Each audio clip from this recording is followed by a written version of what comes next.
Sveicināti, darbie draugi! Dažas dienas pirms jau ļoti gaidītās Lato lapsas grāmatas Mentu zaņķis ir noticis kāds gadījums, vai precīzāk sakot, kāds notikums, kurš skaidri un gaiši mums parāda to, ka nevien Lato lapsa, bet gan jebkurš, kurš nostājas pret koloniālās pārvaldes režīma patvaļu, īpaši pret tās mentu patvaļu, nokļūst diezgan nepatīkamā situācijā.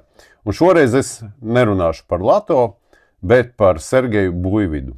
Par cilvēku, kurš tik ļoti kremta šim mentu zaņķim, ka to mēģināja nozāļot Rīgas psihoneiroloģiskajā slimnīcā, bet tad, kad spējām viņu no turienes atpestīt, pēc neilga laika iespundēja cietumā. Kā tad tas notika? Pēc tam, kad pāris desmiti tiesnešu, kuru vārdus uzvārdus jūs šobrīd redzat, atteicās izskatīt šo lietu, kura acīm redzami ir baltiem diegiem šūta, viņi atrada kādu, kuram iespējams arī ir kāds skelets skapī, kurš, vai precīzāk sakot, kura neatteicās un jau pirmajā savā lēmumā piesprieda Sergejam arestu. Šādu pantu, kādu inkriminē Sergejam, varētu inkriminēt cilvēkam, kurš ir pielietojis vardarbību attiecībā pret kādu no tā saucamajām amatpersonām, bet Sergejs tikai un vienīgi fiksēja video protokolā tiesas sēdi.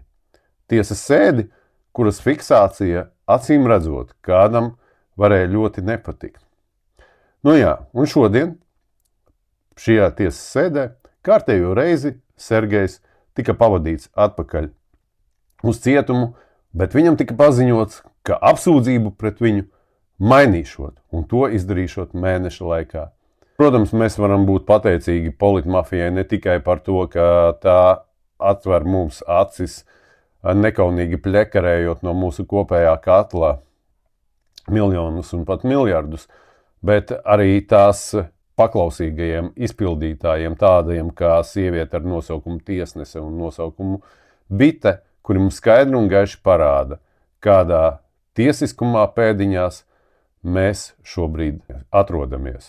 Dalieties ar šo video, piesakojieties manam kanālam un ierakstiet komentāros, kas vai kurš karājas tiesneses bites skapī.